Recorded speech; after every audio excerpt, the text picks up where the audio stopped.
ॐ श्री गणेशाय नमः। ॐ श्री सरस्वत्यै नमः। ॐ श्री गुरुभ्यो नमः। श्लोक 60।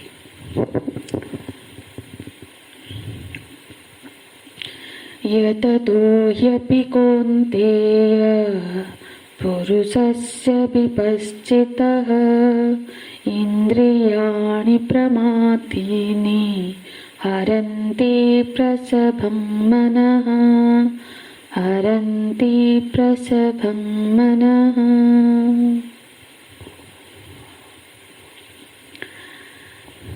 श्रवण काल में जिस प्रज्ञा की प्राप्ति हुई है वो प्रज्ञा दृढ़ कैसे बने, उसकी निष्ठा कैसे होती है।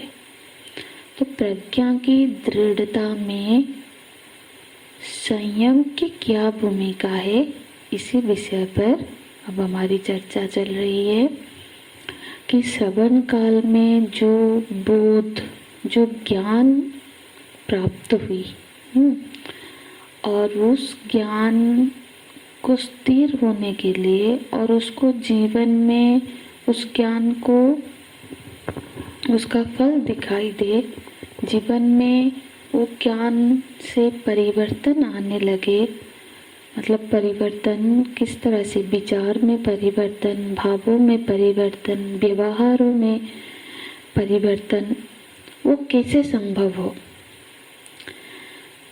इसमें संयम की भूमिका क्या है, इसकी चर्चा करते हुए भगवान बोलते हैं कि एक साधक की ये जो यात्रा में, ये जो साधक की अपने लक्ष्य की ओर पहुंचने की यात्रा में संयम का क्या भूमिका है, ये इस श्लोक में समझाया गया है। तो भगवान असल में संयम पर बहुत जोर देते हुए बार बार इस प्रसंग को बोल रहे हैं। जैसे कि श्रवण काल में हमने मानो कि हमने ये सुना कि हम देह नहीं है, हम ये शरीर नहीं है, लेकिन क्या होता है कि फिर व्यवहार करते हुए हमारा पूरा समय इस शरीर की ही पोषण करने में, इसी की सेवा में, इसी की चिंता में लगी रहती है। तो फिर जो श्रुत ज्ञान है उसका तो अभ्यास हमने किया नहीं। तो श्रवण काल में जो बोध प्राप्त हुआ, लेकिन यदि वो बोध अभ्यास में नहीं आया तो फिर तो कोई बात ही नहीं बनी। बहुत श्रवण करके भी यदि जीवन में कोई परिवर्तन नहीं आया, हम साधना क्षेत्र में कोई अग्रसर ही नहीं हुए, तो फिर उस श्रवण का, उस श्रुत ज्ञान का कोई यथार्थता ही नजर नहीं आती। तो अभ्यास में वो परिवर्तन हमारे जीवन में आए, और वो आएगा उस श्रुत ज्ञान के अभ्यास से, निराहारस्य दहिना। तो जो हमने ये जो अभ्यास करना है, और वो अभ्यास किस तरह से करना है, बिल्कुल संकल्प पूर्वक करना है। अन्यथा तो जीवन सुनते सुनते ही बीत जाएगा। और ये सारा जो श्रवण है ये सिर्फ एक बुद्धि विलास ही बना रहेगा। तो यदि वो ज्ञान व्यवहार में ना आए, ना उतरे, व्यवहार में, हमारा जीवन के व्यवहार में, हमारे साधना में भगवत प्राप्ति की ओर ना व्यवहार हो पाए, तो फिर उसका कोई बहुत यथार्थ अर्थ नहीं रहेगा। इसीलिए भगवान बोलते हैं निराहारस्य देहिनः रसवज्जं रसोऽप्यस्य परं दृष्ट्वा निवर्तते। तो ये घटना साधक के जीवन में घटनी चाहिए। हालांकि ये एक क्रमशः ये परिवर्तन आता है, ये क्रमिक परिवर्तन है। जैसे कि धीरे धीरे जब साधक की बुद्धि क्या होती है, पहले निकृष्ट विषयों से उत्कृष्ट विषयों की ओर जाती है। जब निराहार का, जब इस तरह से अभ्यास करते हम व्रत का, जिस तरह से भी, तो क्या होता है कि हमारी जो रस बुद्धि है वो निकृष्ट विषय भोगों से उठकर साधना में, शास्त्र अध्ययन में, मंत्र जाप में, इस तरह से चीज़ों में फिर वो लगती है और धीरे धीरे करके वो परम दृष्टवा, परमात्मा दर्शन तक पहुंचती है। तो धीरे धीरे निकृष्ट विषय से उत्कृष्ट विषयों की ओर फिर हमारी रस बुद्धि, ये जो हमारी यात्रा है वो चलती है।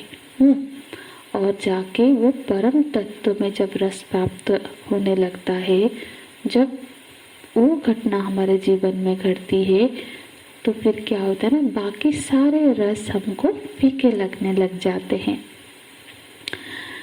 यदि कोई साधक असल में बिल्कुल संकल्प पूर्वक प्रज्ञा की स्थिरता चाहता है, तो उसका यह कर्तव्य है कि वो फिर क्या करे, इंद्रियों को बस में रखे, संयम का अभ्यास करे। और यदि वो नहीं कर पाता है तो फिर उसका क्या दशा होती है, भगवान आगे के श्लोक में बताते हैं। इस श्लोक में यततो ह्यपि कौन्तेय पुरुषस्य विपश्चितः इंद्रियाणि प्रमाथीनि हरन्ति प्रसभं मनः। विपश्चितः पुरुषः, कौन्तेय, हे कौन्तेय, विपश्चित पुरुषः, जो विपश्चित पुरुष है, माने जो पुरुष मेधावी है, विद्वान पुरुष है, साधारण पुरुष की बात ही नहीं हो रही है यहाँ, तो जो मेधावी पुरुष है, जो विद्वान पुरुष है, और यतो जो कि प्रयत्नशील है, मतलब साधन भजन करता है, साधना में लगा हुआ जो पुरुष है, जो विद्वान भी है, यत्न भी करता है, प्रज्ञा की स्थिरता के लिए अभ्यास कर रहा है, यत्न करता है। यदि व्यवहार जीवन में यदि वो सब करने के बावजूद भी यदि वो इंद्रियाणि प्रमाथीनि हरवं प्रसभं, यदि फिर उसके इंद्रियों पर बस नहीं है, यदि उसने इंद्रियों को छूट दे रखी है, चाहे वो कितना भी बड़ा साधक हो, कितना भी श्रवण करता हो, कितने घंटे का श्रवण साधना करता हो, यदि उसका इंद्रियों पर, मतलब ये संयम रूपी साधना नहीं करता है, तो फिर क्या होता है, तो भगवान बोलते हैं कि प्रमाथीनि इंद्रियाणि,